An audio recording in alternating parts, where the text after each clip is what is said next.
પરંતુ પાકિસ્તાન ચોક્કસથી ભારતથી ગભરાયેલું તો છે જ।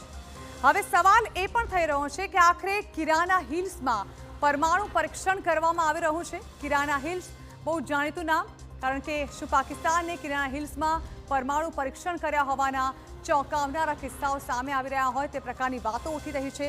સ્વાભાવિક છે કે ઓપરેશન સિંદૂર બાદ સામે આવ્યું હતું કિરાનાનું આ પરમાણુ કનેક્શન, અને અત્યારે પણ એવું માનવામાં આવી રહ્યું છે કે અહીં જ પરમાણુ જે છે તે કનેક્શન જે છે તે ચેક કરવામાં આવ્યું છે। કિરાના હિલ્સમાં અંડરગ્રાઉન્ડ પરમાણુ ફેક્ટરી હોવાનું સામે આવ્યું છે। જ્યારે ઓપરેશન સિંદૂર કાર્યવાહી કરવામાં આવી હતી ત્યારે પણ કિરાના હિલ્સનું નામ ખૂબ જ ચમકી રહ્યું હતું।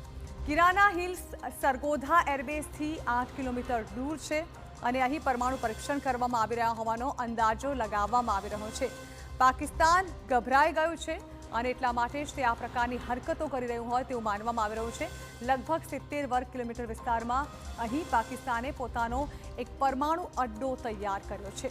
પાકિસ્તાનની આ કિરાના હિલ્સ જે છે તે સૌથી સુરક્ષિત પરમાણુ સાઇટ માનવામાં આવે છે। જોકે ઓપરેશન સિંદૂર વખતે આ પરમાણુ સાઇટ જે સૌથી સુરક્ષિત માનવામાં આવે છે તે પણ બચી શકી નહોતી।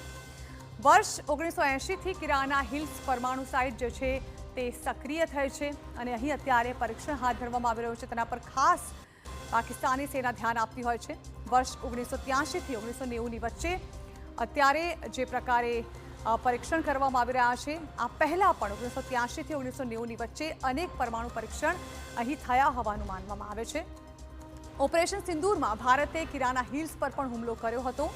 પાકિસ્તાનની સૌથી સુરક્ષિત આ સાઇટ ઓપરેશન સિંદૂર વખતે ભારતથી બચી શકી નહોતી, પરંતુ ચોક્કસ એવું કહી શકાય કે જે રીતે ભારત દ્વારા યુદ્ધાભ્યાસ કરવામાં